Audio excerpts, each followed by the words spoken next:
Hello and welcome to the Daily Limbus Company stream. My name is Vifor, and today we are going to be doing the Lord of Hongyuan Honglu and the Yo branch of the Heishou pack. Welcome, whoever you are, wherever you are, or whenever you're watching. All of these streams are recorded and saved on YouTube on the public playlist. God damn it.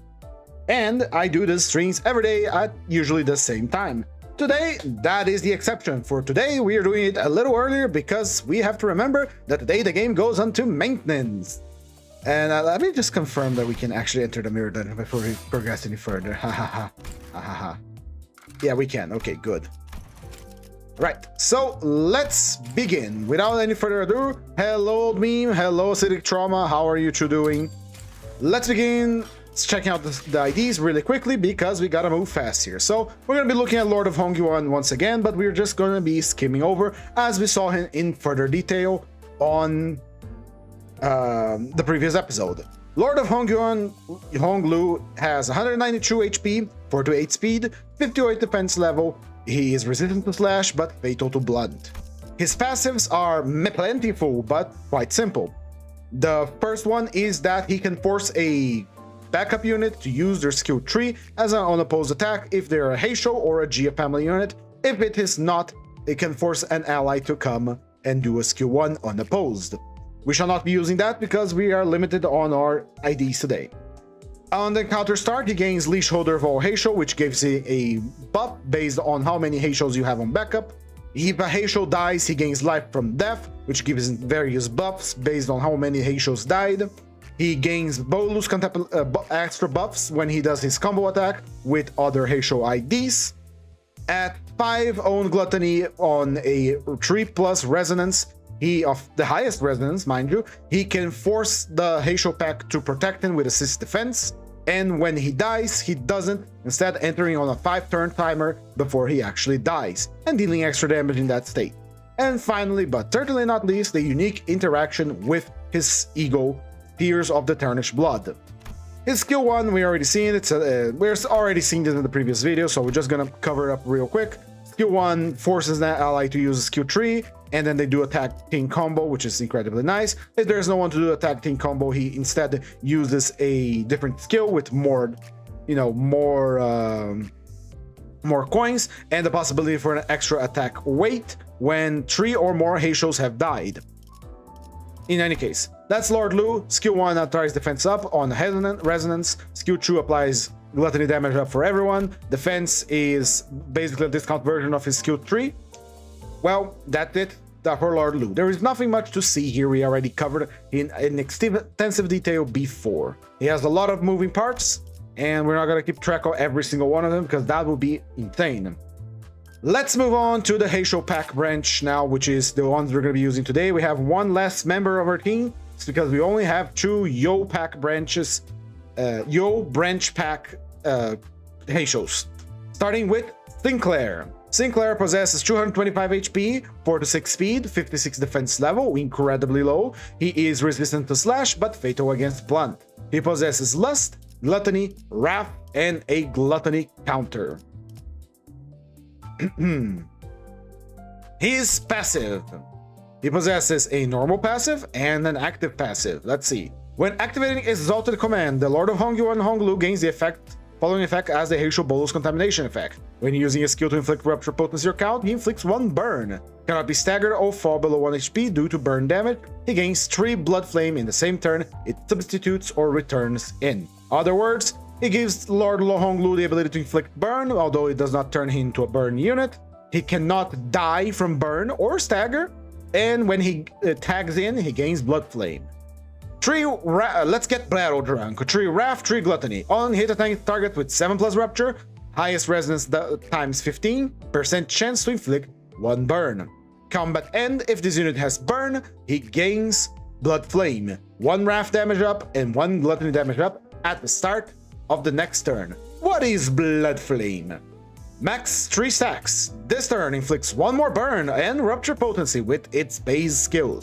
While this unit has this effect, he heals 3 SP upon staggering or killing an enemy 3 times per turn. If this unit's SP is at max when the effect activates, he gains offense level up and haste. Very nice. And the condition, simply have burn. Combat start, he gains 1 offense level up and 1 defense level up for every 20% missing HP on self to a maximum of 3, capping at 60% of his health missing. If you haven't noticed, the team of the Yo Pack branch are Berserkers. They are angry, they are fast, they deal damage, they attack in AoE, and they lose health constantly. Skill 1. Oh, let the smell of burning blood. It's a 2-3-3-3-3, meaning this is a 11 roller. Baseline for skill 1s as per usual. If the target has 6 burn plus rupture total, he gains coin power plus 1, turning this into a 14 roller because this is a 3 coin skill. It inflicts burn and it inflicts rupture. Nothing crazy here.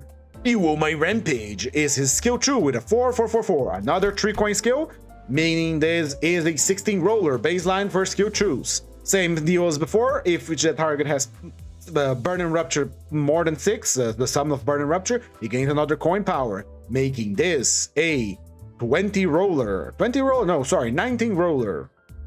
It inflicts burn, it inflicts burn, it inflicts rupture count, it inflicts rupture count.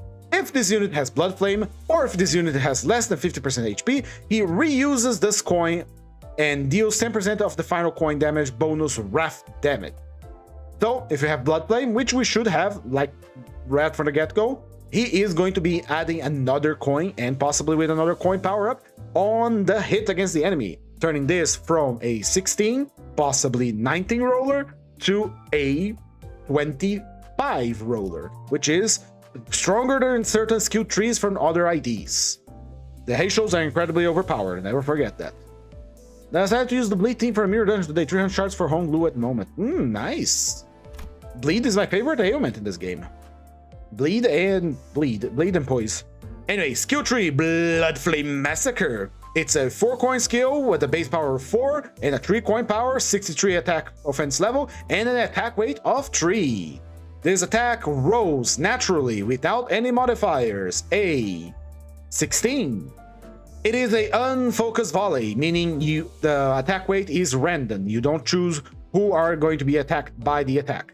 It deals 1% more damage for every 2% missing HP on self and on target for a maximum of 50%. If this unit has Blood Flame, or if this unit has less than 50% HP, convert all the coins into Unbreakables. On use, you gain 1 Blood Flame. He gains a coin power for the sum of Burn and Rupture plus 6 on target, to a maximum of 2 coin power, and a Clash power for every 20% missing HP on self, capping at 40% HP on self with 2 extra Clash power. These extra coin power here, max of 2, turns this attack into a 4-5-5-5-5-5, making it a 24 roller. It inflicts burn count and rupture count, inflicts burn and rupture, deals more damage with the final bonus gluttony damage, and the final hit deals 20% of the coin's final damage as bonus gluttony against all targets. Defense skill, a Rooster's Death Strike. It's a 5-4-4 clashable counter, making this a 13 roller. Especially good if you don't have the conditionals for your skill 1 active. On use, he gains 3 Blood Flame. If the target has 10 Burn or Rupture, he gains the base power of +1. If this unit has Blood Flame, that's another coin power. And the skill deals more damage for how much HP he has lost. On Clash Lose, he applies 2 Burn on self and to the target. He inflicts Rupture and inflicts Burn. Very good. I don't see any Burn application on self because he's not the Adept Heishou Pack Yo branch. In any case, this skill here rolls a 13 base and it gains coin power from having Blood Flame, turning this into a 15, and if the target has 10 burn, it goes into a 16. So in most aspects, the flashable counter is better than his skill 1. The skill 1 does have the bonus of applying burn count and rupture count, while this one only applies rupture count. In any case, that is it for the Heishou Pack Yo branch. Hello Netza, how are you doing? Let's check the Heathcliff. Yo branch Adapt Heishou Pack Heathcliff. He stands at 243 HP, 4 to 7 speed, 59 defense level, resistant to slash, and weak to fatal, possessing the sins of envy, gluttony, wrath, enhanced wrath, and a gluttony counter. His passive is twofold. The first one, and when activating Exalted Command, the Lord of Hongyuan Honglu gains the following effect. On hit with his unit-based skill attack, deals 5% gluttony damage dealt as wrath damage. Cannot be staggered or fall below 1 HP due to burn damage, and gains 3 blood flame and 3 burn count in the same turn it substitutes or returns in. Other words, he makes Lord Honglu deal more damage, he cannot die or get staggered from burn, and finally, if he tags in, he starts powered up with 3 blood flame and 3 burn count. I'm doing it. How about you? I am doing quite well. Today I had my Japanese classes, and my teacher said I'm doing great. And tomorrow there will be a Limbus Company new content that I am going to be streaming on the afternoon. Moving on, the second, Flame Rooster's Death Defiance. In this encounter, with his unit take damage that brings their HP to down, nullify that damage. Then, this unit's HP cannot drop below 1 for the turn. Then, at the next turn start, heal 20 plus burn on self, max HP, and remove all burn on self, max 49 once per encounter. One last round, enjoyer. Do you believe? I do believe you asked me that question before, and you have not specified on which thing I should be believing in. In any case, Flame Rooster Death Defiance is basically I don't die for a turn. It's a very nice passive from Library Ruina. Bloody Stormy of Blades. Combat start, he gains 1 offense level up and 1 defense level up for every 20% missing HP on self, maximum of 3, capping at 6%. Hello, my Zanariki, welcome. Gain Battle Blood Instinct when meeting one of the following conditions, 10 per turn. Gain 3 Clash start. Gain 1 when this unit hits with a base skill or when its unit takes burn damage. At less than 50% HP, gain 1 more Battle Blood Instinct. Gain 5 on kill. What is a Battle Blood Instinct? It is a status effect with 20 stacks. For every stack he deals more damage, and for every 10 stacks he gains haste. Very nice. So, start a clash, hit with a basic skill or when take burn damage, and gains 5 on kill. We can only gain 10 Battle Blood Instinct per turn. Let's check out his skills. Tekken, a 2-3-3-3, making this a 11 roller. Baseline for skill 1s. Gains coin power at 6 burn plus rupture on target. I'm gonna go back to sleep, send my friend to watch at night. Good, thank you, Lovecraft NetDack. You are always welcome to come back to the stream. Is my voice playing correctly? It is, good. In any case, skill 1 gains coin power when the target has burn plus rupture exceeding 6. Clash power for every 10 burn on self. Applies 1 burn and 1 burn count to target and self at the start of the clash. It's a basic attack. From a 11 roller, it becomes a 14 roller, which is higher than average for Q1 escalation. Skill 2, Mutilating Talons, 4-4-4-4, making this a 16 roller base with 62 offense level. If the target has sum of burn and rupture higher than 6, he gains +1 coin power. He gains clash power for every 10 burn on self, maximum of 2. And on clash start, he inflicts burn on self and on target. It inflicts rupture, it inflicts burn count, inflicts burn, and inflicts rupture count. He gains 3 burn and +1 burn count on self on the 3rd coin, and he deals burn on self times 2% of this coin's final damage as wrath damage. If it hits head and this unit has blood flame, this unit has less than 50% HP, he reuses the 3rd coin. So this attack from a 16 can become a 19, and then if he reuses it, it becomes a 25, which is again higher than most skill trees and certain IDs. But the 25 is not for clash, it's for damage. Anyway, moving on to his skill tree and the empowered skill tree. Skill tree, Blood Flame Massacre. It's a 4-3-3-3-3, making this a baseline 18 roller? 18 roller, yes, no. 3-3-3-3, that's 9, and 12, yes, it's a 16 roller, sorry. An attack weight of 3 with a 63 offense level. It's an unfocused volley, so he attacks random targets that we can't decide on. It deals more damage for every burn on self to a maximum of 30%. If this unit has Blood Flame, or if this unit has less than 50% HP, he converts all coins to unbreakable coins. At 20 Battle Blood Instinct, he activates Rooster's Rampaging Blade under the Insanguinated Heaven instead. On use, he gains 3 Blood Flame. He gains the coin power of 1 for every 6 sum of Burn plus Rupture on the main target to a maximum of 2. Clash power for every 20% missing HP on self to a maximum of 3, capping at 60%. He gains true burn count at the end of the attack. It applies burn. He takes burn based on the burn potency of self at plus 50 HP. So when he uses his skill tree, he's dealing damage to himself.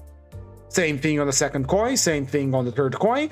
And on the fourth and final coin, he inflicts Rupture. He deals burn on self plus burn on the main target, percentage of this coin's final damage, gluttony damage against all targets for a maximum of 20%. So just a little extra damage on top.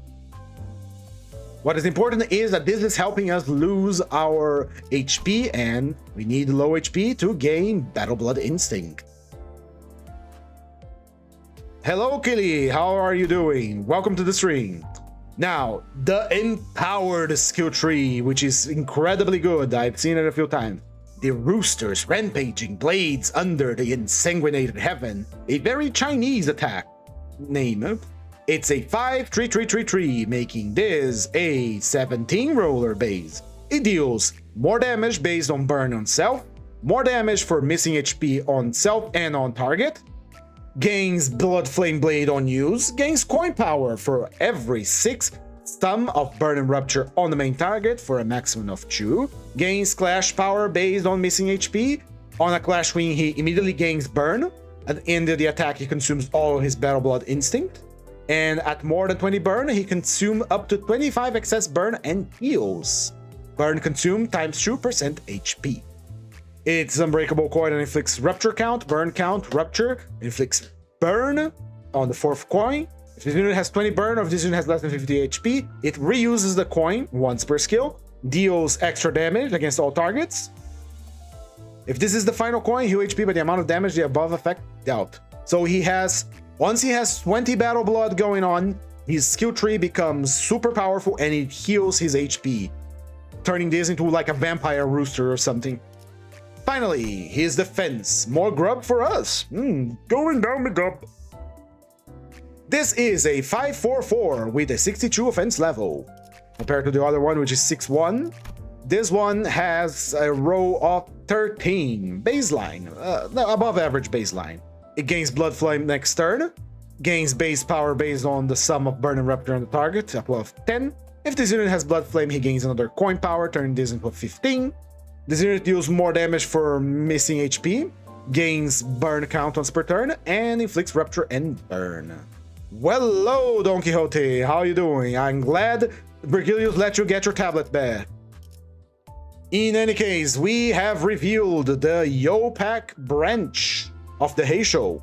Let's begin building 18. So let's check real quick what scenes we have. We have to build this thing quick after all. We have Envy, we have Gluttony, we have Wrath, and we have Pride. And we have a little bit of Lust. There we go. We are a Burn, Rupture, and Poise team. Poise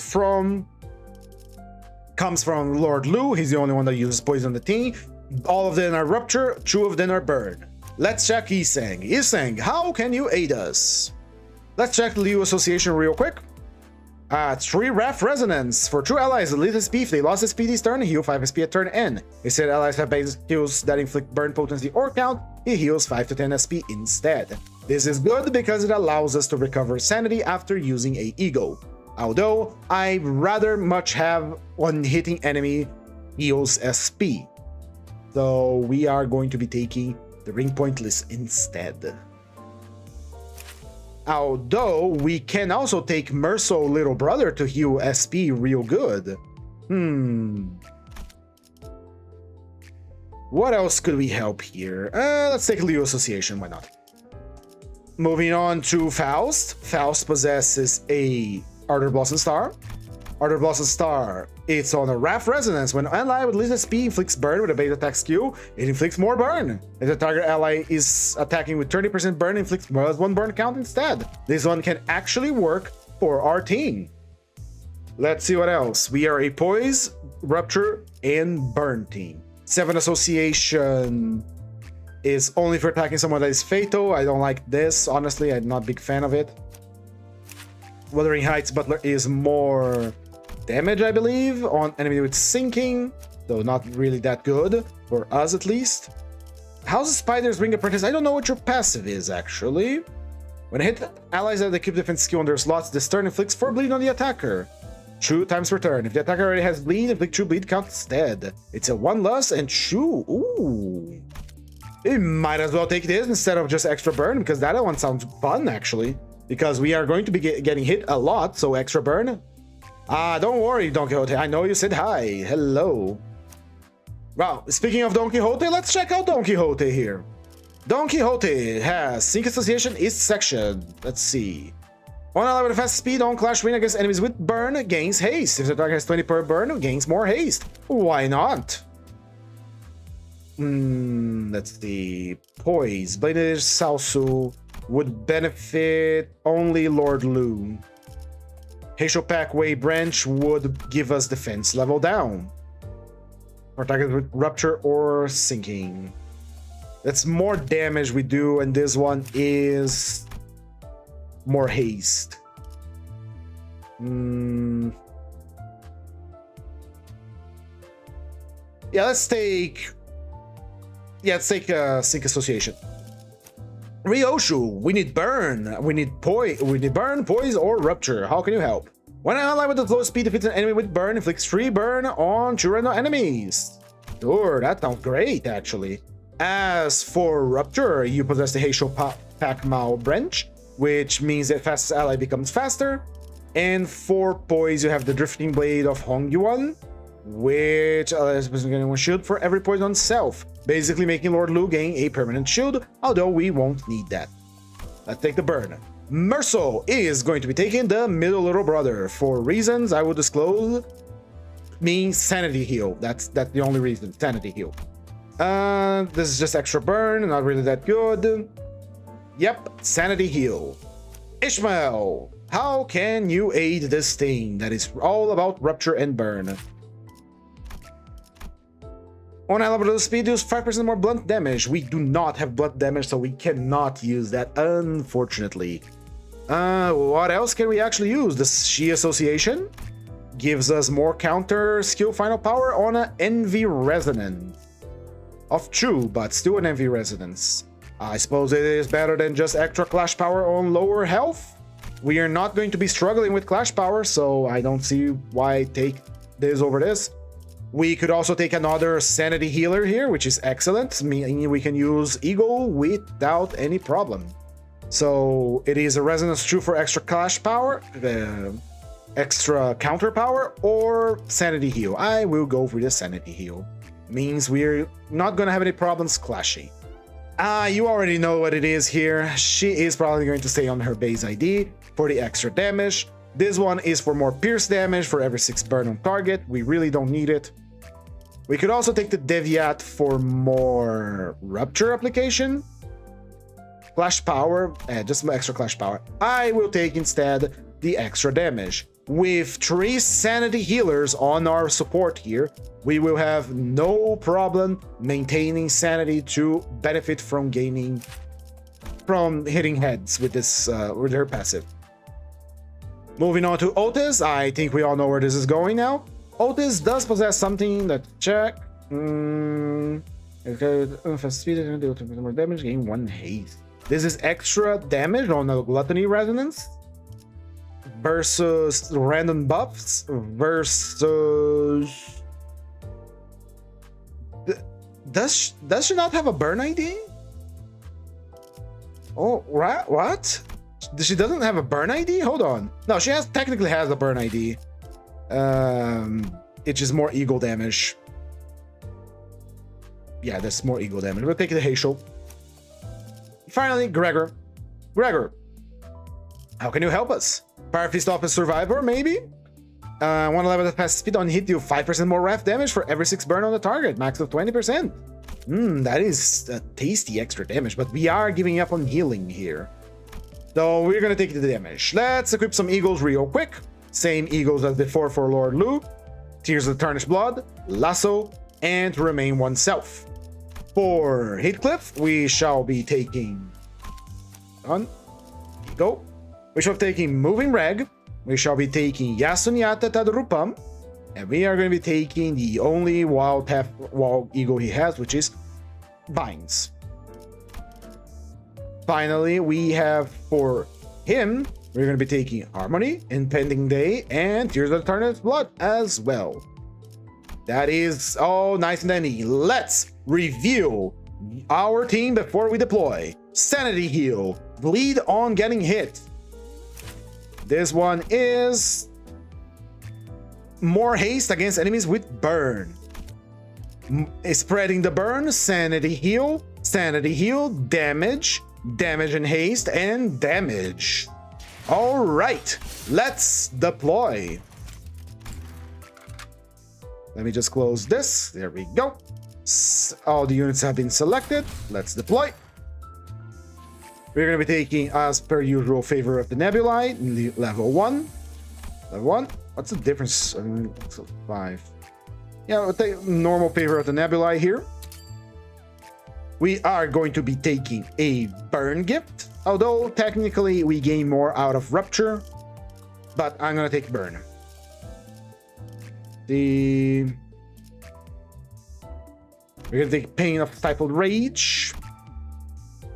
For our starting Eagle Gift, since we have less fighters, we're going to be taking the Blood Flame Sword because this is the Blood Flame pack. So we're going to be taking Phlebotomy pack, and last but certainly not least, the Zippo Lighter. So we got Blood, we got Ego, and we got something to make the Yo pack branch identities stronger.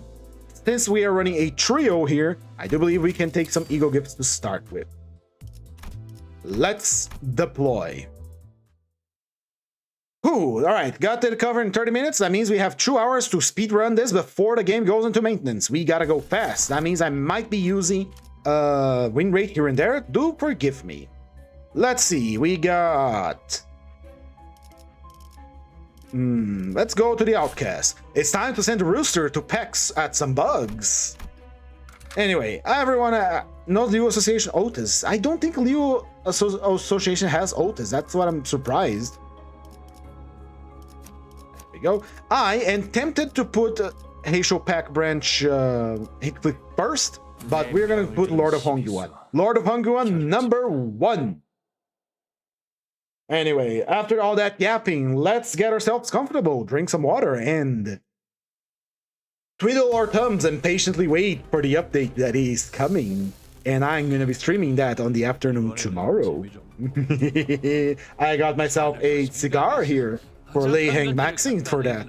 I am ready, willing, and eager to play the upcoming Kanto Intervallo, but same thing. What about you, fellas? How are you feeling about the upcoming stuff? You got huge Rhodions and huge Merso and huge lore reviews as well. Hopefully, maybe, most likely. Alright, Empowered Blood Flame Massacre with Blood Flame. Do you think the game will eventually increase the max level cap for IDs? Most likely, yes. It will probably follow the theme of increasing by 5 per Kanto. I don't know how far that will go. Something in me wants it to be like maximum level to be 100 in the future, because I like the level, like, all right, level 100, that's a nice triple-digit number. You don't get any stronger than this. But who knows? The game will go for 10 years. Word of our director. So who knows?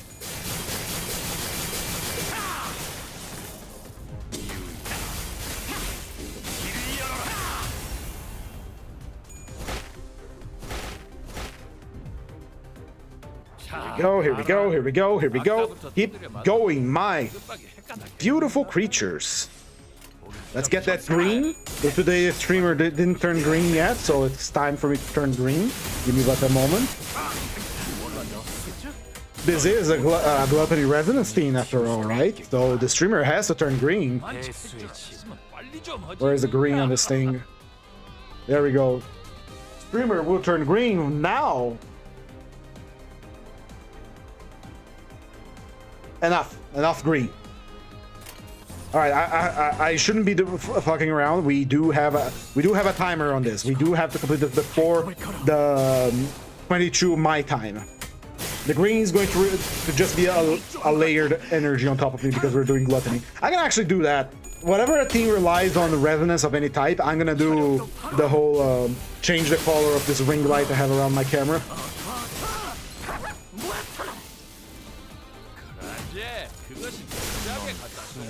I'm very eager for the upcoming intervallo because we're finally gonna look at the final part of Hellscreen and the Spider's Thread.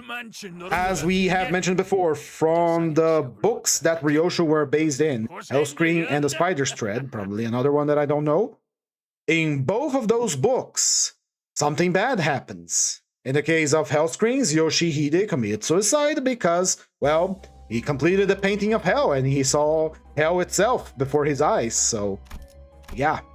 And on the Spider's Thread, the thief that was, trying to climb up fell back into Hell. And in our Limbus company, our Yoshihide lost the only thread that was going to get her out of Hell. And dare I say, killed it with her own true hand. So, yeah.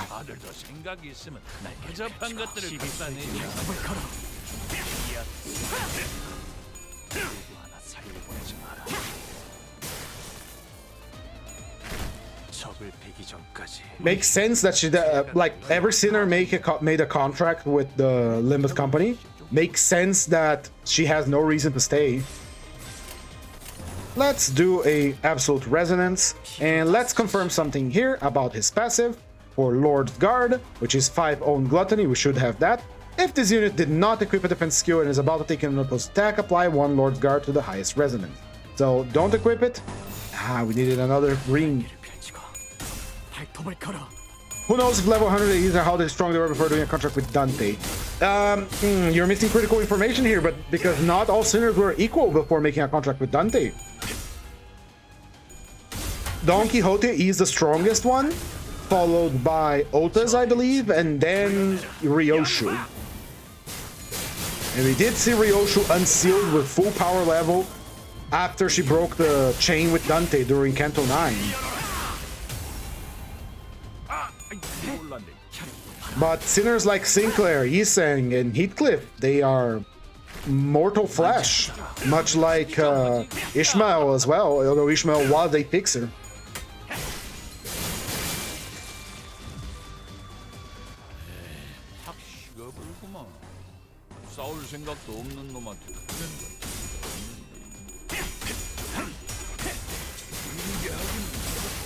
It isn't the IDs that are locked behind levels. We already discussed that at length yesterday.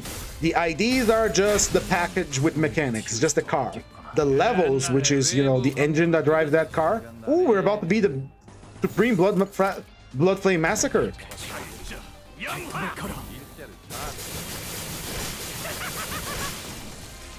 Very nice. The way he laughs is great. Anyway, the levels are just like the power level, really.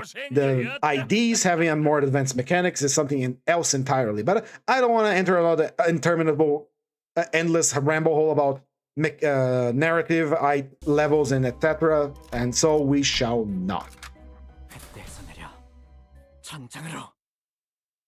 Said we're gonna focus on today's run, which is the Blood Flame Roosters. I quite like them because of their berserk abilities. It's very fun to use them.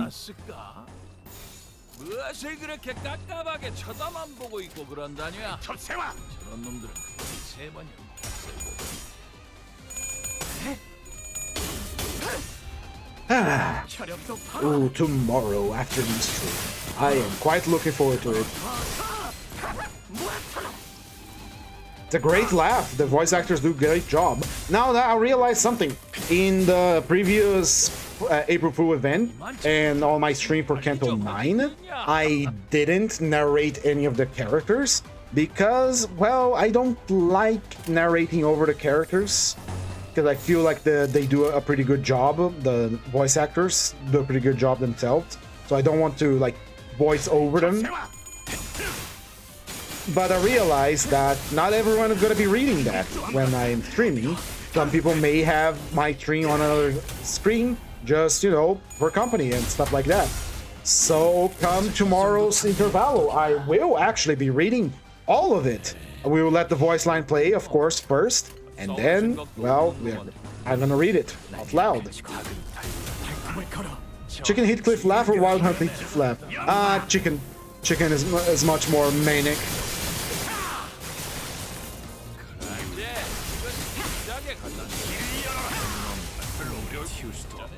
Bug! Here we go. We got a nice event. Prepare to hear the laugh. Prepare to hear the laugh. It's coming.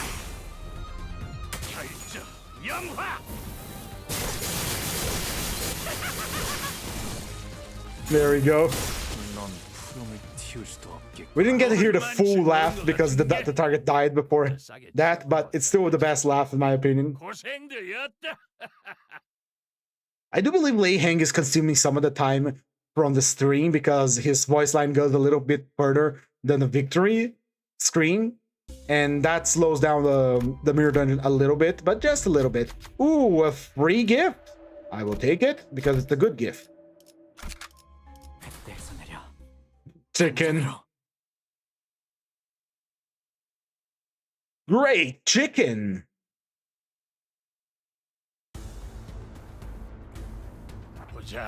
Alright, here we go. Did I have my display cap on? I hope I didn't. Anyway. Green. Get green with it.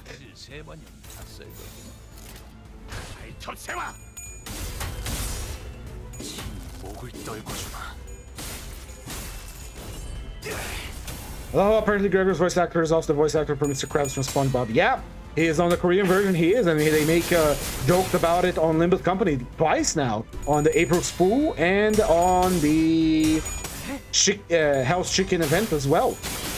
And apparently he also does all those noises. We don't have to torture him. He just makes those noises.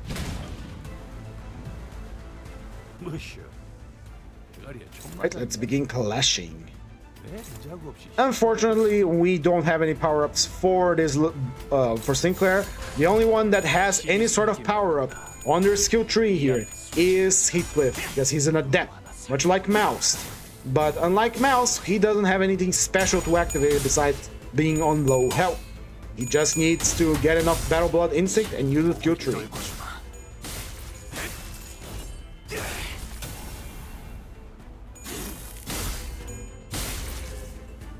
I just realized it's very hot in my room right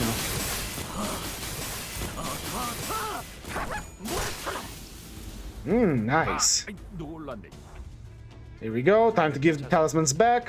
Starting with you. Oh, he's powered up too. Nice. How about we end this fight right here, right now? Because we have 2 skill trees, an empowered skill tree for Heathcliff, 2 skill trees for the Lord of Hongyuan. Let's just end this.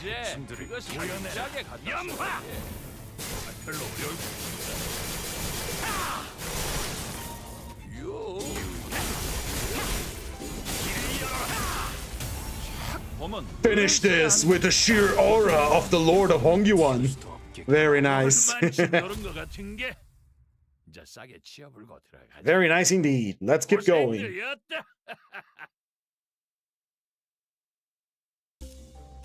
Extra rupture, I love it. More rupture, thank you. Ooh, even more rupture, thank you. Let's enhance our gifts. Enhance Stifled Rage to level 2. Enhance the talisman because it's good, and we are technically a rupture team. And let's get the hell out of here. On with floor 1. We gotta go quick, we gotta go fast. We gotta go before the maintenance hits us, and it's gonna hit us with a wild hunt.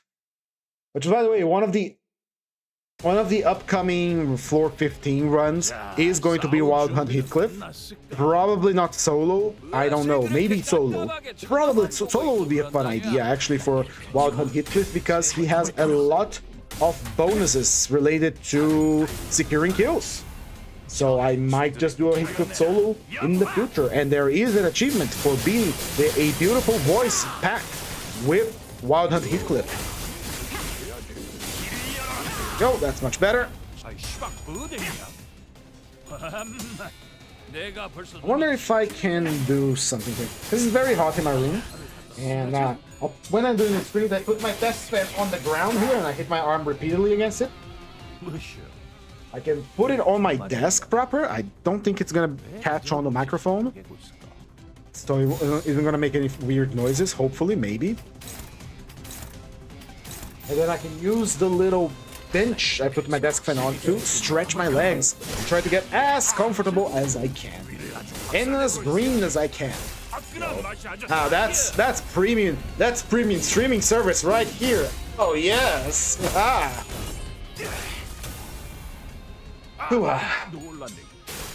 How is the weather where you all live? Tell me about how the weather is around the world. Because in Brazil we only have permanent summer forever.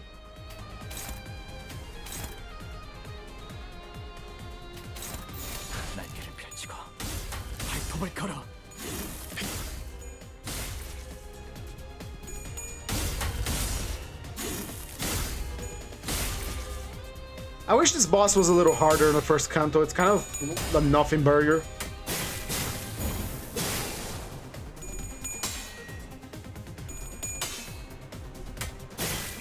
It doesn't really feel like a boss, you know what I mean?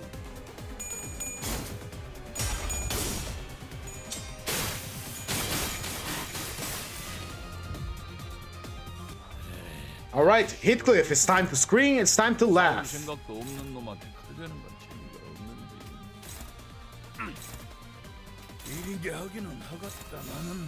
Scream away, Heathcliff boy. Let's hear that funny laugh you have.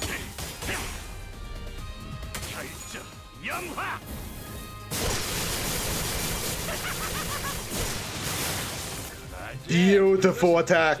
It's very over the top. It's very unrealistic, but I love it. It's exactly the kind of stuff I was waiting for, like a cultivation ID, since, you know, pretty much the entirety of Canto 8 was cultivation tropes. Well, not entirely, but a lot of it. Alright, a random gift, thank you. Let's move on to the next floor. Take Fiery down, take Ebony Brooch. Emotional Repression. I'm not even gonna reroll, we're just gonna go for where we do more damage. Let's go down here. 내 명을 들은 시비수 결집이다.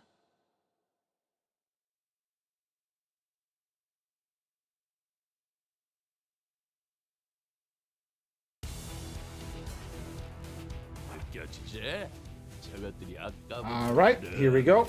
Let's ignore the guy that is doing a counter because there is no purpose into attacking someone with a counter. And let's use our power counter as well.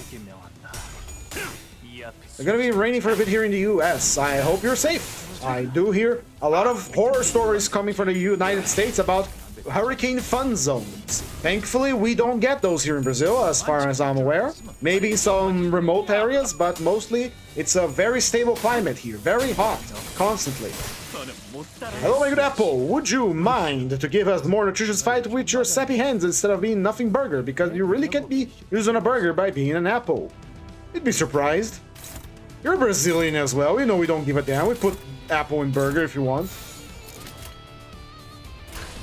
Stuck on Limbus loading screen and is forced to stare at Zwei Sinclair. Which Zwei Sinclair?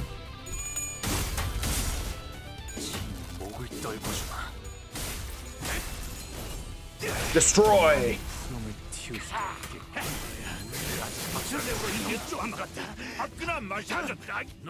Very good, that's a second turn wipe, I believe.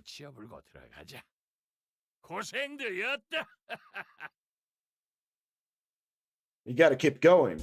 So, I made the the calculations in my mind here. And if we keep going following the theme of playing all the Heishou IDs, including Ishmael, the Ishmael one, the Gia family thing, I will be able to play every single ID from Kanto 8 in a row until Sunday, where we finish with the big extreme mirror dungeon. So yesterday was the Mao branch, today is the Yo branch, tomorrow will be the C branch, which is the snakes, and tomorrow is a Thursday. On Friday we are going to be doing a Lord Lu and Dawn duo with the Wei branch. On Saturday we will be doing Shishung Ishmael with the horse Yiseng, and finally on Sunday we are going to be doing the Mirror Dungeon Extreme with all the Heishou packs, and maybe even 60 Adversity. If I do manage to put 60 Adversity, figure on 60 Adversity, I will be quite pleased. But I don't know if I'm gonna do that, because there is no reason to do that other than, oh, it's a challenge. Maybe the Heishous are incredibly overpowered and we can, retreat them as the battle goes on, but I don't see a reason why to do adverse 50, especially if you're hunting secret bosses.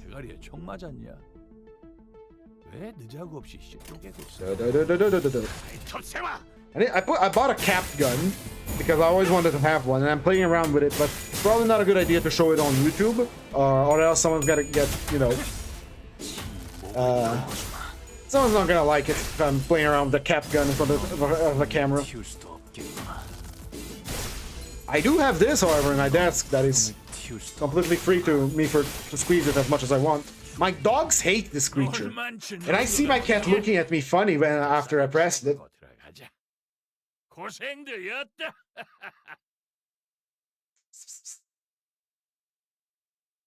The warm cat's looking at me.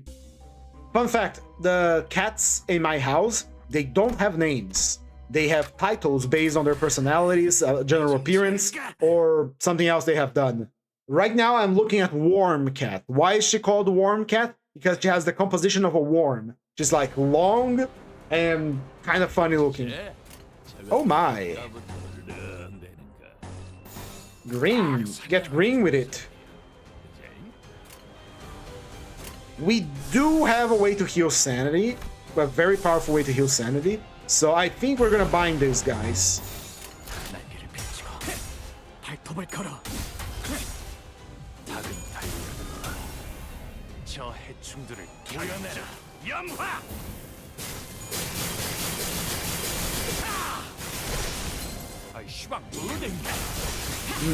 I love how overpowered this skill tree is, man, because it's 3 attacks in a row that the enemy cannot do anything about it.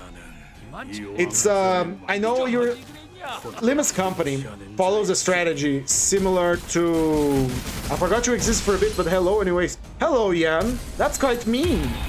Am I not 3D enough to have like a nice little place in your mind?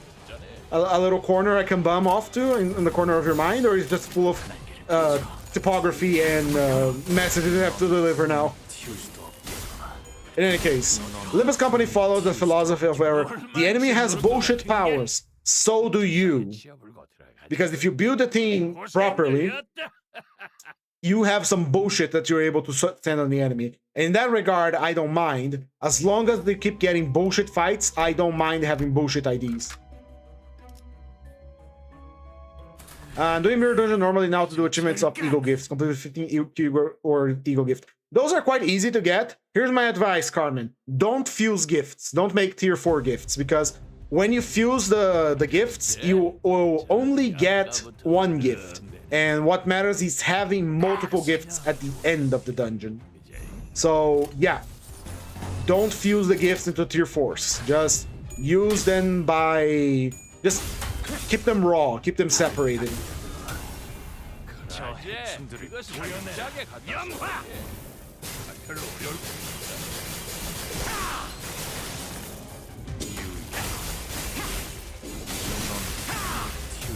We're just turning them into piles of meat. That is such a mean attack, man. Ah, Sinclair got staggered. Of course he did.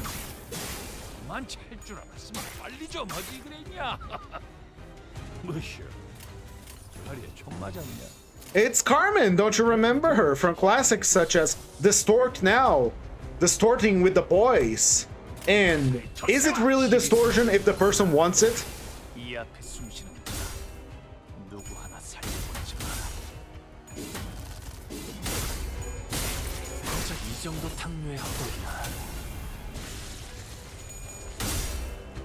Hello Armageddon 110 Games, how are you doing? I do believe that this is your first time on the stream. Welcome! If it is not, I apologize. I don't actually keep a track of what people join the stream. I should.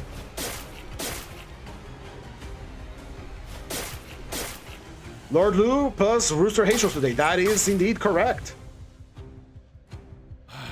And Sinclair is right now on a perilous situation, where if he moves, he dies.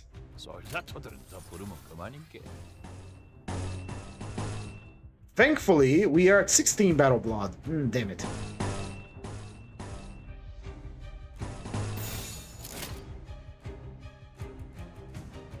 Go. Sinclair is going to be relegated to clashable counters now, because he's bleeding to death.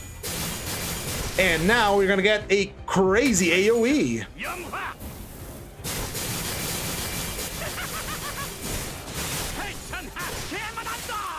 That is such good voice acting, man. Holy shit. I'm a phenomenon. Different constantly be asking who I am because I'm everywhere in Limbus streams. Oh, it's the phenomenon of Carmen. She's the lady that is haunting the narrative.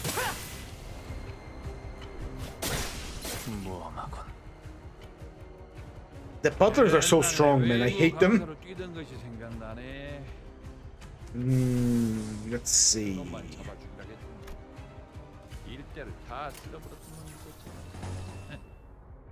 Oh my, we're gonna get a free heal out of you. You are about to die, and we have an ego that heals on kill. You are going to die.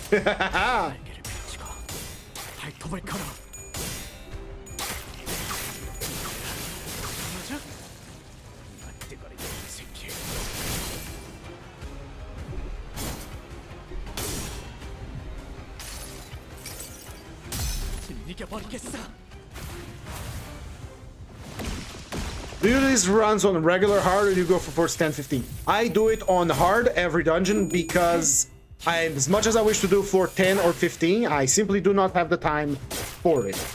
On the other hand, on the weekends, I do tend to stream longer streams or in the afternoon. This particular weekend, I am going to do floor 15 with probably adversities with the full Heishou pack, as after I finish like reviewing every single one of them.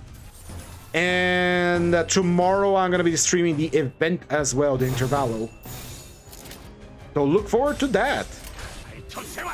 These streams serve mostly as a way for me to gather. Lord Lu's gonna die. Didn't realize he was a low health. I know he doesn't die. That's right. In any case, this streams serve as mostly a way for me to build my shard horde, and as a way to learn every single ID, as well as to level them up for my account.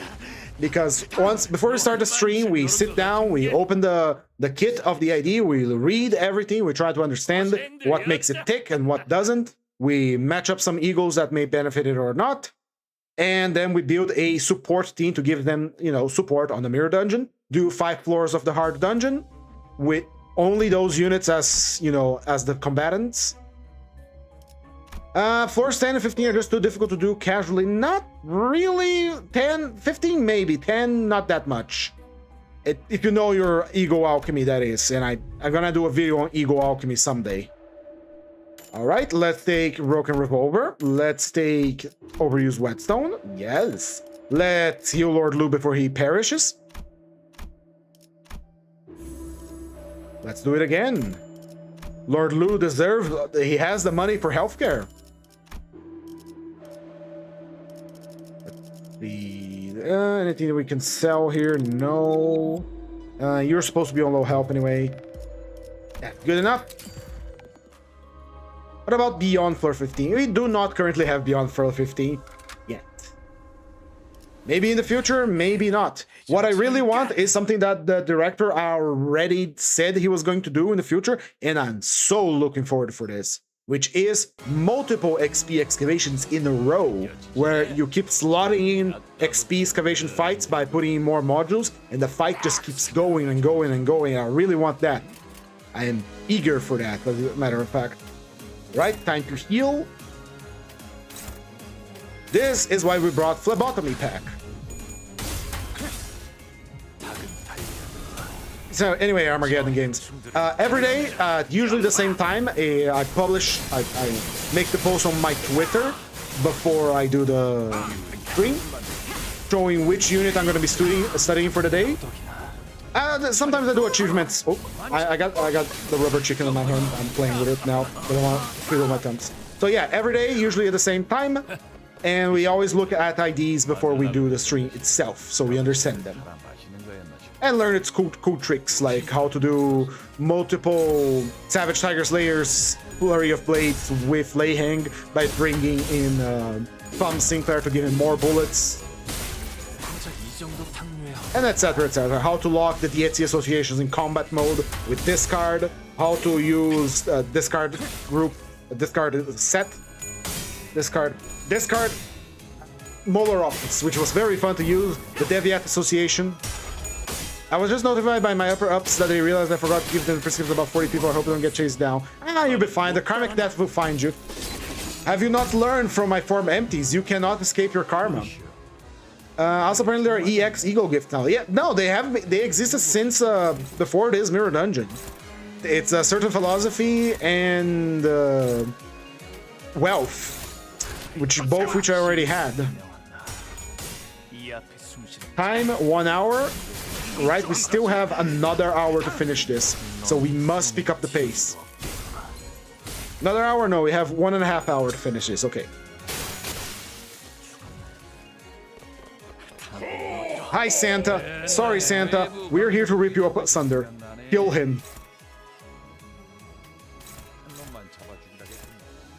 The great all-consuming void is chasing us, and we need to go fast.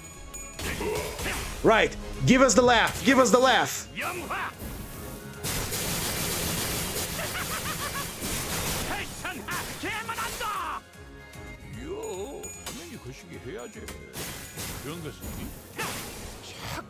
There's also the cursed eagle gifts. Yeah, I'm aware. I got one of them before, which was pretty easy. I wish I could get them more reliably.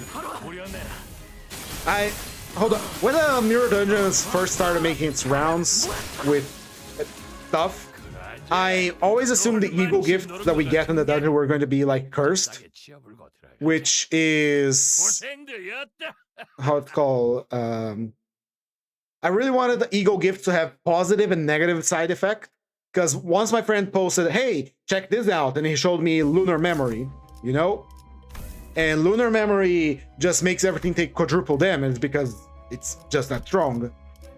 And there is no way that you can just do quadruple damage. This affects everyone, right? And no, it's just you just get it. You just get it and you do quadruple damage. I wanted it to be like, okay, you equip this and everyone becomes a blast. Everyone takes like a shit ton of damage. How about we do this one? This might be a mistake what I'm doing here, but I want to commit that mistake. We are normal against Pierce, so we should be fine. It is a lot of enemies, however, so let's be careful. And yes, we're going to be using eagles.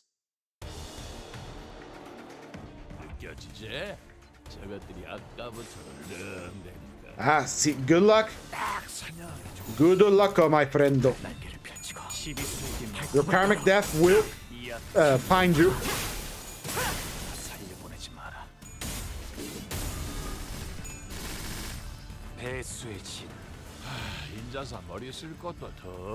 I think Lunar Memory is pretty much mandatory for the hard mirror dungeon run beyond 4.6. No, it is not. I did plenty of runs without Lunar Memory. It's nice if you can get it, but it's not mandatory in any way, shape, or form. Hell, the recent Mirror Dungeon Extreme that we did, I didn't use it. And I was doing Adversity 50, so no, you don't need it. Just learn your Ego Alchemy. It's not that difficult. You must step in the old secrets of Hongyuan ego alchemy and perform many, many formulas to destroy your enemies. When I say like mirrored ego gift alchemy, I mean like taking the gifts that will benefit you, even if it's gifts not for the keyword you're using for your team. Stuff like Downpour and Melted Eyeball, which is insanely good if you want to nerf enemy defense level. If you want to see how I did the 415 Extreme Mirror Dungeon run with Adversity 50 without Lunar Memory, you can check the stream on the channel. It's on the playlist, should be there. And don't remember when we do this Sunday the Mirror Dungeon as well. I don't know if I can get Lunar Memory. Good. If I can't, it's not a really big deal because you stack enough damage ups. You really don't need Lunar Memory. Gear Shrapnel. Nice. How's our HP looking? Our HP is fine and dandy. Let's go downstairs. Learn CQB or run a raft. The Art of War. I don't remember which one is which now. Let's learn the Art of War. And this, we have to fail. Thank you. This would be really good if we had allies that substitute in or out of combat. Ooh, bullet time. Give me the bullet. Give me the pipe. The Lord of Hongyuan demands his nicotine. Alright, gains attack power up and 1 fragile every turn.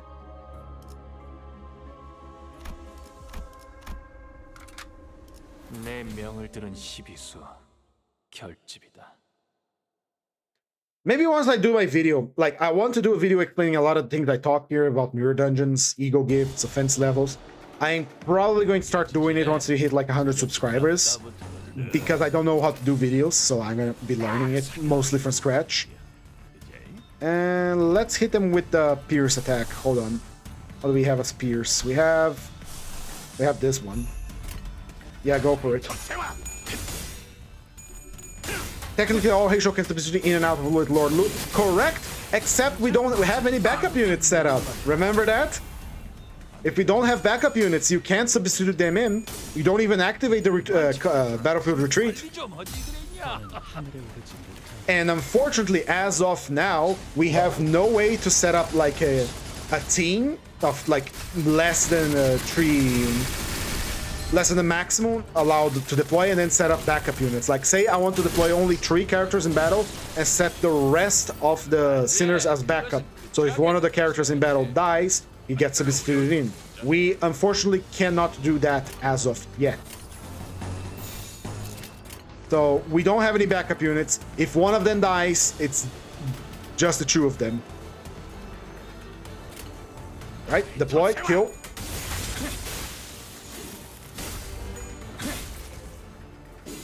And once again, I would like to say, I really wish the ability to tell a unit to retreat was a tactical ability you had with Dante rather than something tied up to an ID, because it would be really, really nice to be able to choose when a ID is like, okay, tag out, bring another sinner in, go to the back of the line to recover. At least not recover, but like remove your status ailments and come back if needed. It would be really nice to have tactical abilities in this game to increase the, tactfulness of the game. Same with assist defense. I think assist defense should be a tactical option that you can tell a unit that uses a defense skill to intercept an attack against an ally, but without any buffs or anything. Imagine another Bleed and Tremor hybrid ID beyond N-Corp Fanatic Don Quixote. Bleed and Tremor hybrid already exists. It's called N-Corp Ryoshu. Alright. Here's another tip from G4. Ego Alchemy. Do you see these 2 gifts I'm upgrading right now? UPS System and Wrist Guards. They are incredibly synergistic items for any team that you use. A night out. Thank you, Down and Sundo on Twitch. Your first message here. Welcome to the stream. Night Owl Gregor 2 is a Pierce Bleed, so Pierce bleed, tremor bleed. So, tip 1G4 for your future Mirror Dungeon runs. Get UPS system and get wrist guards and max them out. Let's read together. Let me check the time, right? Turn end. If at less than 5 charge count, you gain 4 charge count next turn, including unique charge. If at 5+ charge count, you gain 2 damage up next turn. Wrist guards. Allies with charge count plus unique charge count gain 2 damage up. If the ally has Pride Affinity attack skills, gain 3 damage up instead. By having these 2 equipped, in the turn that you have 5 charge count, you're gonna have a 40% damage increase, possibly 50. Just these 2 together maxed out, and it's 2 tier 1 gifts gives you a very nice damage boost for your guys. So get in if you can. Right, let's fuse or burn. Fuse. We can't use this unfortunately, so we're gonna fuse it as well. Give me Shard Burn. Shard Disc is another one that is very good if you're doing Mirror Dungeon Extreme. When an enemy with burn is defeated, for abnormalities when the core is defeated, inflict half of the burn potency of the defeated enemy to an enemy with the least burn potency at next turn start. Turn start, inflict 4 offense level down to enemies with burn for the turn. This is the most important part, because even if you're not running a burn team, you just need a burn gift that applies burn to the enemy to reduce their offense level. So if you can get Shard Disc and any type of burn application gift, like this one here for if your team has lust affinities, you can reduce the enemy offense level and make your life much easier by just having the right gifts. Anyway, let's go. Full stop by a bullet. Full stop by the roosters, not the other thing.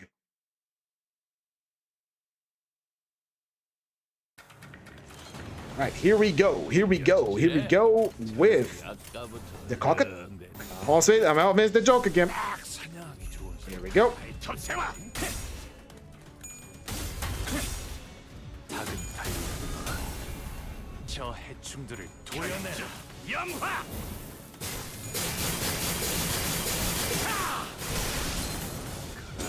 I just realized now that on Saturday I'm gonna be doing Shishun Ishmael and Iseng Uma Musume Iseng. The problem is Shishun Ishmael has an incredibly powerful Eagle Gift fusion that she can't use if she is in a duel, so it's going to be a little strange. Damn it, I really wish I could use that.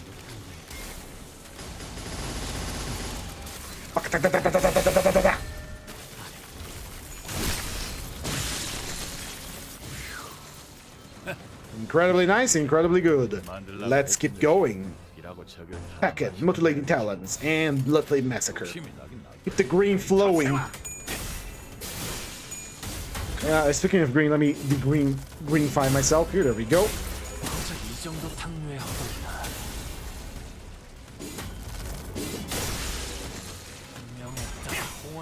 Lord's Guard, finally that triggers. That is the first time Lord's Guard have triggered in like the entire dungeon and yesterday and today. It's a nice little assist defense, which again reinforces the point that I wish assist defense was a tactical option. I made like a mock-up. Imagine here in this corner we had like a retreat unit, assist defense, and some other tactical options we could do. Like you select assist defense and you select the sinner. The sinner has to use a defense skill, but he can use that defense skill to intercept a attack for an ally that is going to take an unopposed attack. And you can only do that with, say, a sinner that can use clashable counter, clashable block, or a normal block. I think that would be pretty cool. More than cool, honestly. Hold on, is your... Yeah, it's your green. You gotta be green, brother. Greener.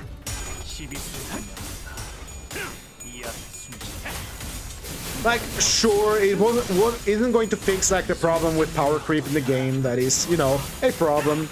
But it would be fun, especially for the weaker teams, that you have the ability to cycle someone in and out of combat, as well as having a choice to limit the size of your team so you can actually have backup units if you want to run a tighter team with more slots like this. How many of you goobers there are here? There is 9. We need to... There's an achievement for killing 10 enemies the moment they appear, and I want to do that. How is your battle blood instinct? Not high enough.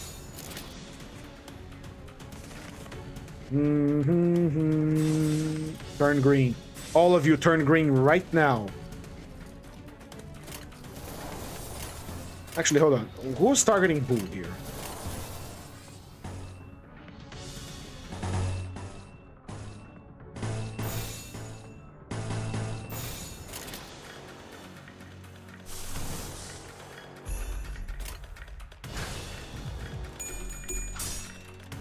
What? What in tarnation? Did you lose a clack there, Sinclair? Who told you could do that?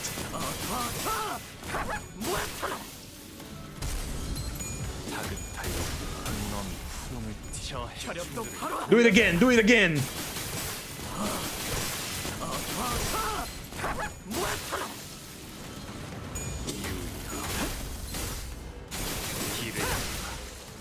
Beautiful. Might not even need the ego, but I'm gonna use it anyway.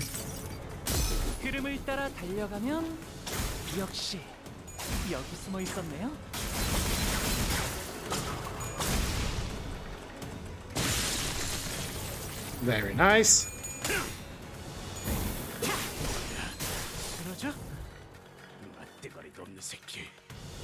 Alright, now we have 10 goobers in here. Let's do some shenanigans.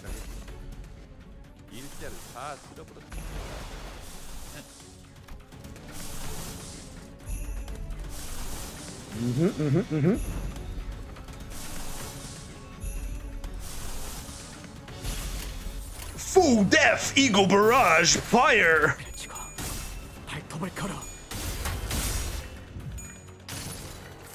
For what purpose is G4 applying so many eagles this turn? We're not in danger. There's an achievement for killing 10 enemies like the moment they appear. I don't think it's gonna trigger because we didn't kill the 10 enemies as they appeared, but still, let's give it a try. I also want to see eagles.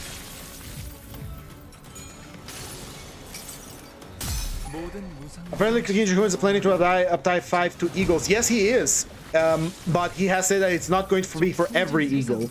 It's going to be released as necessity. Like, how did he put it? Like, it's mostly going to be focused on older eagles that need like an animation change or a touch-up. It's not going to be for every single eagle. That's literally Season 2, correct? So stuff like 4th Match Flame and other, you know, older eagles are going to get like a little buff. Which I do believe, I hope they do the same for IDs as well. Uptying 5 older IDs to bring them back to the meta would be Kino as hell.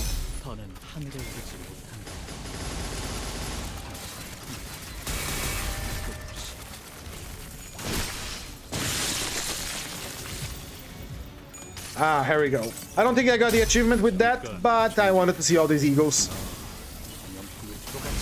I'm pretty sure Hongyuan said it was never good to identities. Who knows, man? He changes his mind. It's his game. So we just wait patiently until he does it. Alright, we have 1, 2, 3, 4, 5, 9. We can do this Eagle Barrage again and try to get the achievement. Which is honestly what I'm gonna do. Yep, let's turn green.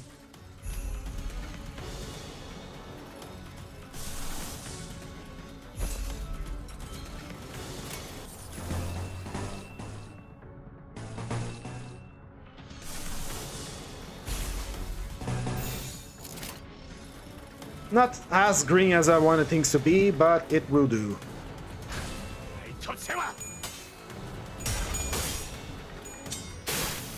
Like, I don't recall from the top of my memory, but I don't keep memorized every single word he said. But, you know, maybe one day Uptype 5s will come, because it feels like a bit of a waste to have all these older IDs just gathering dust. Because, again, gacha game, power creep, it is to be expected. So, who knows? He's going to do it for Eagles, and he's going to release it as a staggered release, so it's not going to be suddenly, bam, every single Eagle has Uptype 5 now.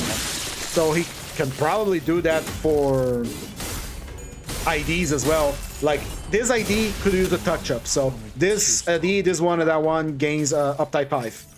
Then further into the future, alright, we're gonna do the same for these ones here and uptie it as necessary rather than, you know, I don't think Lord of Hongyuan is getting an uptie 5, but something like Rose Spinner Workshop might get something like an uptie 5. Maybe. Oh yeah, oh my god, you weren't here for yesterday, right? So, I'm not gonna enter the rainbow hole again, but it's sort of lore accurate, yes, but it does hurt the game in the narrative in the long run. Alright, I think we got the achievement from that one, so let's just finish this fight. Because, as I understand that the mirror, which we narratively use to extract the IDs, is a quantum device. What the hell does that mean? Quantum device means that it's heavily biased towards whoever is observing it. Yisang saw an idealized version of himself on the mirror because he had a bias towards that. He thought that his current self was unable to be happy, and so only a different version of himself could be happy. And so when he looked at the mirror and he saw exactly that, because that's what his heart believed. Heathcliff, Erking, Heathcliff, no, not Heathcliff, Nelly, there we go, Nelly and Catherine, they looked into the mirror and Catherine only saw a future full of suffering because she existed for Heathcliff, because that's what she believed in. And Nelly only saw her tied to these two dumbasses because that's what she also believed in, and she saw no way out. Now, with that in mind, Dante is someone that lost their memory, so he has no... Ooh, special contract. He has no bias towards anything. His view is unpolluted from the rest of the world, you know? So when he looks at the mirror, he is not seeing anything in particular. He has no bias towards anything, really. And so that's why Dante is sometimes pull up... This is a narrative way to justify the IDs you release as you release them. We're gonna fight Santa and we're gonna kill Santa because long battles now. Anyway, this is a simple narrative way, much like how LobCorp had the filter. I forgot the name now. The cognition filter to justify, like, we wanted to release this ID because we wanted to. The example I'm gonna give of this is we have Kurokumo Ryoshu, right? Now that we know about Ryoshu, why the hell would Dante observe a future where she enters Ryoshu? Ryoshu enters the Kurokumo clan if Ryoshu is knows that the Kurokumo clan is, you know, tied to the thumb, which is one of the fingers that is involved with the whole House of Spiders. Exactly, Armageddon. That's what I mean. He's biased towards what's happening right now and what he can observe. So as the story progresses, as Dante experiences more powerful and experienced characters in the world, in the setting, and understands more of the world together with us, the more powerful and more realized the IDs he's able to pull. That is a very good way to narratively include your gacha system into the system and how the power creep slowly creeps into the game and all of that. But it narratively hurts the game because sometimes, again, because of levels and the power dynamics float a lot, it kind of creates a bad thing for the game where, Heathcliff, Erking Heathcliff, the boss, right? He's weaker than the Hongyuan fighting dummy. But hey, wait, Papa Don has like level 90, but narratively, he has an effect that he lowers his offense level, so we were able to clash against him. Same thing with Leiheng. Leiheng is higher level, has a higher offense level, and then we pulled out Morositas to save our asses, because now we have a chance to fight against him, because we lowered his power level to the same as us. But hey, what about the Captain Ahab? Is the Captain Ahab weaker than one of the gnomes? You understand what I mean? It creates a narrative problem. While it's a smart narrative, tool that he's using here, there has been some problems with it. And again, while Dante can, as he grows into a character, as he experiences more of the world, he will understand power better and what makes a character truly strong, so he's able to pull stronger IDs, yada yada. But nothing stops him from, you know, taking a look back and say, hey, maybe the N-Corp fanatics aren't as weak as I thought they would be. Maybe they're actually pretty powerful. And then we got our Uptype 5. Now, the best way, and I said this a few times on stream already, I'm gonna repeat it again, that they could do this by adding another narrative elements to the game, would be to have Uptype 5 not only tied to the resources you have to use on them, but you have to complete a special stage with the IDs that you want to Uptype 5 to unlock Uptype 5. So, say you want to Uptype 5, let's see a good ID here. Let's say you have Uptype 5 smaller Office Opus, you know. You have to complete a unique stage with that ID to prove that you know how to use it and, you know, get a little backstory, a little story, etc. So, Armageddon Guns. Levels aren't a really very good way to power scale characters. Correct. It is not. But it is a narrative plot point that has been used to power scale characters in the story several times now. And it has its weaknesses. Unfortunately, that's the situation we find ourselves in. I don't like it either, because I don't like levels dictating power. But it is the world we live in, because having levels dictating power allows you to keep the dice, the base power, the coin power, and the general power of skills on an even, nice, balanced level without having to balloon these numbers up the stratosphere, because all you do is you pump the offense level up and suddenly that character can clash like a god. There's already a lore in place for Uptype 5 because they had to add lore for Uptype 4. Exactly, so if you ever get Uptype 5 for IDs that need Uptype 5 so they aren't left in the dirt completely, either have them tied up to the story where to Uptype 5 this unit, you have to complete the Chapter 3 for N-Corp units, right? And or add literally just a level where you fight like a nightmare version of the boss, or a nice unique little amalgam purge, mechanical amalgam purge with the N-Corp IDs to get them powered up. Again, Moises Enrique, I do believe Uptype 5 should be for IDs that need it. Lord of Hongyuan does not need... What does the Lord of Hongyuan need? He certainly does not need an Uptype 5, but if he had to have a special stage, I would say a Wing War, because that's what he was walking towards on his Uptype.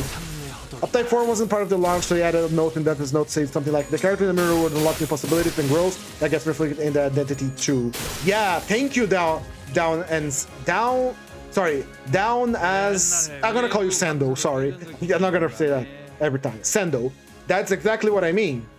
So, as Dante, you know, gets stronger and experiences more things, he might, hey, maybe these guys could be stronger. And then he'd have to look back at the mirror, looks at the idea, yeah, they could be stronger. That's how I would. That's not the game is not mine. I'm not a game developer. I play a lot of games, but I'm not a game developer. That's how I would do Uptype 5. Tied to a point in the story that you have to beat, and only for IDs that need it, with a special stage you have to beat with that ID to properly beat it. Hell, make it, if we're talking about a team of IDs, like the N-Corp Inquisition, make it as a batch, so you can Uptype 5 all of them at once by completing the stage with all of them together. Show your ability with this ID and show me that you can conquer. This way you can have like a super difficult stage for these IDs, and as the reward you get them with an upgraded kit. That would be sick as fuck. And this has been done in a gacha game before. Battle Cats. I mentioned this on stream a few times.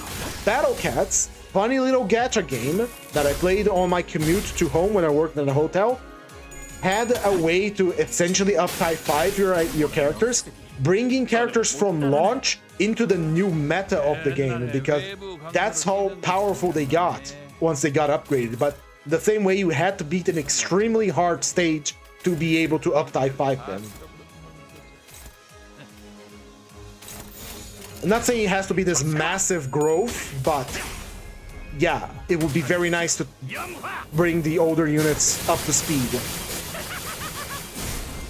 Again, it doesn't have to be every single ID in the game, just the IDs that need it. Say the double O IDs, some of the weaker triple O IDs as well. I always wish Limbus would have the battle tower thing you gachas have, so maybe they could get up type 5 behind something like that. I don't know what the battle tower is, but I can kind of infer what it is. We are sort of getting a battle tower with the upcoming change to the XP Luxcavation, where you can queue in various battles to gain more tickets, which is very nice. And I really want it because a lot of the what's it called? A lot of the IDs really ramp up with time on battle, and sometimes the battle don't last long enough for you to really get that juicy skill all powered up and ready to go, you know? And what kind of special state would the Kurokumo or Blade Lineage these have to completely get up type 5? They would get even up type 5. Blade Lineage is easy. According to the backstory of Bamboo Hat King Mersal, he is being hunted by S-Corp Taboo Hunters. There you have it. Beat the Taboo Hunters with the Blade Lineage.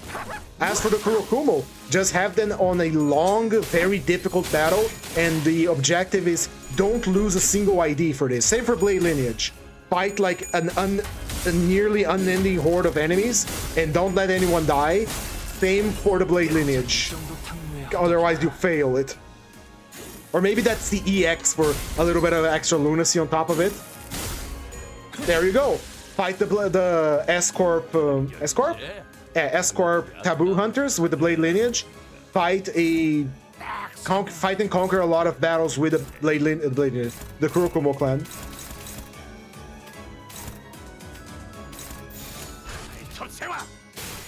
Literally, for the Kurokumo clan, would literally be like only the strongest will survive, because their lore is that they are a big syndicate, but their members are bad. They're horrible. Not bad as in morally dubious, because they are. More like most of them are joining just to get into a big syndicate. They don't really care about learning how to use a sword. They don't care about the hierarchy of the place or respect. They just want to be thugs. Just like the Yakuza. So you have this massive battle where only the real dedicated fighters of the Kurokumo will survive. Only the strongest will survive. Lead me to heaven when we die. I am an arrow on the wall. I'll be the one to save us though. Ooh, this effect that you just saw where the like becomes monochromatic only happens when you have enough Heishou bonus contamination on Lord Lu. The Kurokumo aren't good people? No, they're literally the Yakuza. Their main form of getting money is protection money. It's really funny how Vespa during their extortion detective destroy someone's head just because they dared to charge a toll. Before I go, I probably missed the whole stream. I want to tell you, I like your voice nice. Thank you, Yam. That means a lot. Thank you. Ooh, no, I don't want that. I'll take the offense level, and I will take final power. We are on the clock still. We have about an hour to finish this next fight. What was the theory on the pallid whale, by the way? Oh, yes. I may have joined in on that. Allow me to expose my point as to why I believe the white whale and the whales of U-Corp are a man-made horror. Let's go like that as a light event. But I play the Yakuza and see like pretty cool guys there. It's the Yakuza, a strange criminal organization. They have both the virtuous side and the bad side to it. But I don't know enough to tell you more about it. I haven't played the Yakuza games itself, and I don't know that much about the Yakuza. I only know that if you draw Uma Musume's mutt, they are gonna come after you. So anyway, theory about the pallid whale. So, recurring theme about singularities on Limbus Company is the fact that they are all powered by some manner of human suffering. right? The K Corp, some of them start with good intentions, but they are inevitably corrupted and exploited by using human blood sacrifice, essentially. The K Corp thing started with a creature, you know, crying tears because we were reading good stories for it. Lob Corp wanted to cure the disease of the mind. We turned to making more abnormalities, etc., etc., etc., yada yada. You get the idea. So, U Corp technology is the ability to fuse two things together with as if they always been part of each other. It's like a super soldering iron, you know? But it has been I don't remember where I got this bit of information now, and that's bad for me, but I do think they require the oils from the whales to make their technology work. It's like fuel, you know? That's why whaling is a profession in the lake. But there are some aspects that are, you know, leave some questioning. First, the lake is divided into several parts. The entire part of the lake isn't like the lake is entirely on the outskirts. Actually, you can leave that one. The lake isn't entirely on the outskirts. Part of the lake is territory of the U-Corp. The lake is divided into parts. That's another example of the U-Corp technology in play. But the way they are divided almost seems like each one of them is an aquarium, you know? And each of the lakes has a whale. The great calamities, the big whales like the pallet whale, they are so powerful that they can just go wherever they want because they're big and powerful. Oh yeah, I'll just call him F-Corp Singularity Ferry. Ferry is also used by the Arbiters as a weapon, sort of, because it can unlock stuff on both the physical and metaphorical level. Metaphorical, metaphysical, meta level. It's like, unlock this, unlock your blood vessel so you start bleeding. In any case, continue on. Each of the lakes of the Great Lake are divided. Each of them have specific rules that you cannot write down anywhere for reasons undisclosed. It is forbidden to write down the rules of the lake. Why? Who knows? U-Corp requires the oil from the whales to power their singularity. And since they are a mega corporation, they require a steady supply of these oils to maintain their singularity functioning and be able to distribute to the rest of the city. Now, given that singularities function out of human misery,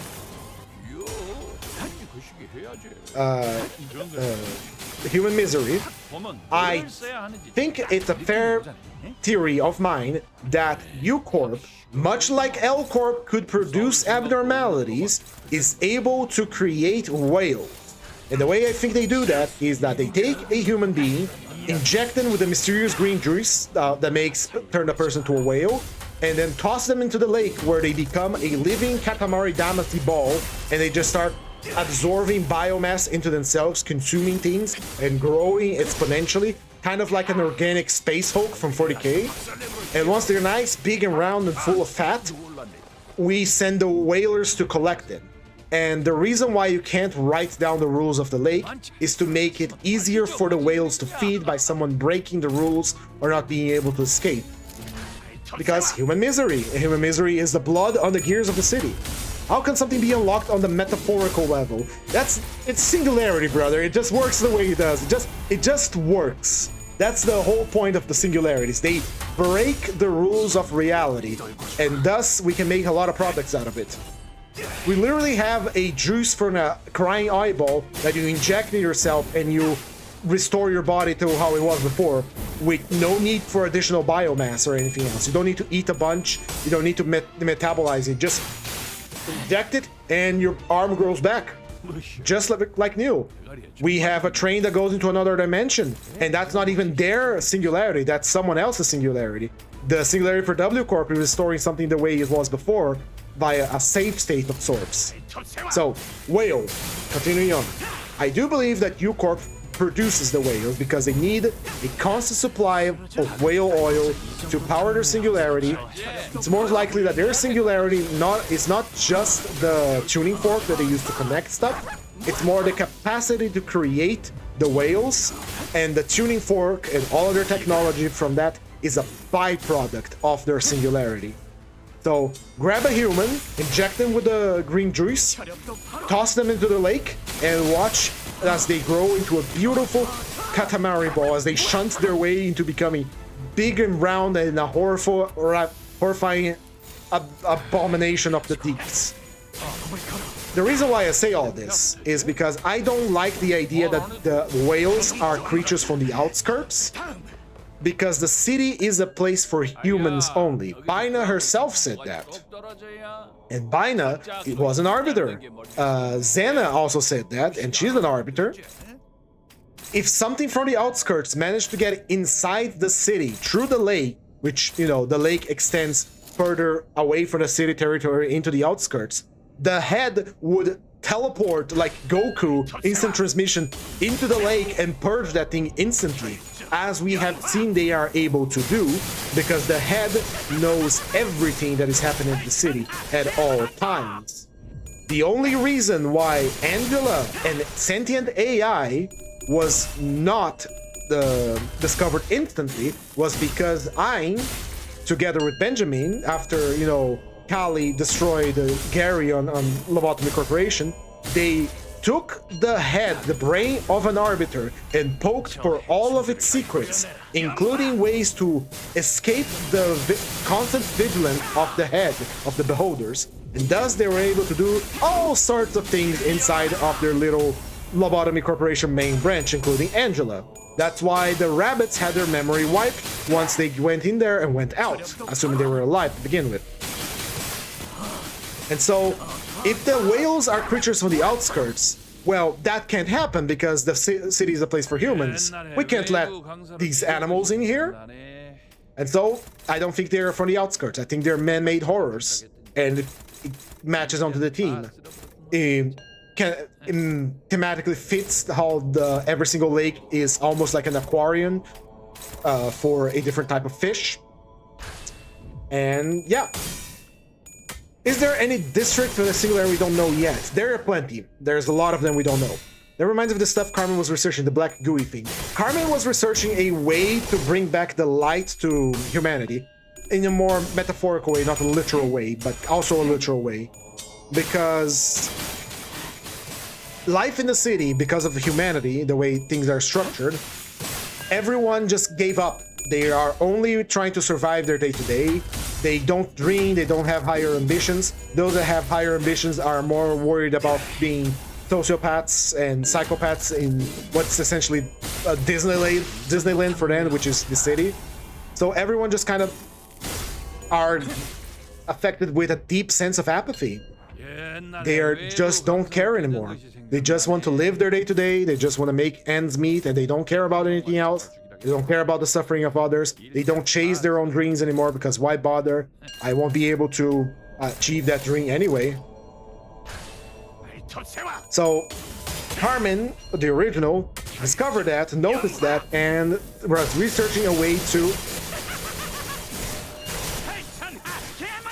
That is such a nice skill, man. God damn. She was researching a way to be able to bring this light back into the people. And they discovered it through a way to tap in the mass subconsciousness of humanity. But, well, they needed people to experiment on, but trying to become one of the wings by experimenting on random people wouldn't cut it. And so they needed, you know, a volunteer, and a volunteer they found, and the entirety of Lobotomy Corporation happened. So the black gooey thing is not something that Carmen intentionally made. Carmen was just a bucket.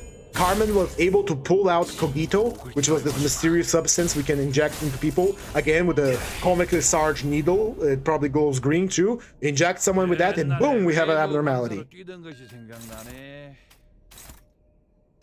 Talking a lot again, sorry. No, not sorry, this is my stream, I'm here to yap. Anyway, I like Limbus Company, Lobotomy Project Move. Anyway, that was Lobotomy Corporation's singularity, the ability to draw Cogito from the well of the human consciousness, the mysterious green liquid that we inject into people. And with that, we're able to create abnormalities, and from abnormalities, we're able to extract power, make weapons, all sorts of derivative technology. Abnormalities being concepts, embodiment of concepts from the human collective subconsciousness and consciousness. And same for Ego on that regard. Ego, Awakened Ego, not Ego, Lobotomy Corporation Ego. Where was I going with that? I forgot. I was just yapping at this point. I literally forgot where I was going with that. Conquer your karma, Honglu! Karma conquered. Alright, we are still on the clock. Good, good, good. I think that was the final floor of floor 5. In any case, that was Lobotomy Corporation Singularity. Through that, I carried out the Seed of Light project to essentially spread the Seed of Light back into the city, into the denizens of the city, so that they can once again awaken from this sea of apathy that they found themselves drowned in through to the ecosystem of the city. The project was going to work, maybe, who knows? And then Library of Ruina happened because we forgot that itsy bitsy tiny detail. Angela. In any case, that is it. We did it on the clock. Look at that damage. Look at the damage taken. Very nice, very good. Lord of Hongyuan and Honglu kind of took a back seat despite his horrendously overpowered skills because these two have AoE, and Yo Branch Adept Heathcliff is incredibly powerful. Now, final thoughts. I love these two IDs. The Adept one is really, really fun. Really, really good. Highly recommended. Once again, Lord Lu is highly overpowered. There is no discussion about that. The ability to use a skill tree, make someone use a skill tree on a pose, and then do another attack, and then do that again if you have backup units by sending them to retreat, is slightly powerful, putting it mildly. But in any case, oh boy, my throat is hurting a little bit. We yapped quite a lot. Let me just collect my stuff here, and that is it for today, my friends. Thank you all so much for coming in and watch me. My name is V4. We do these daily mirror dungeons every day at the same time, usually, except today, started a little earlier. If you enjoyed the stream, please recommend it to your friends. And if you did not, recommend it to your enemies. Tomorrow, we are going to be looking at the intervallo that is to come on the afternoon. So if you haven't followed me on Twitter yet, please do. Leave a like, a comment, subscribe here on the YouTube video, a follow on Twitch if you really liked it. Helps a lot. Tomorrow, watch out for my Twitter. I will announce when I'm going to start the event. If you're not going to be playing it yourself, I will be playing it tomorrow because I'm very eager to play it. And tomorrow we are going to be doing, again, Lord Lu and the Snakes as a team. Same deal as before, 5 floors. That's it for today. Thank you all so much, and tune in tomorrow for the event, the intervallo, and the daily mirror dungeon. With that said, bye-bye, and have a great night. Mwah! Kisses.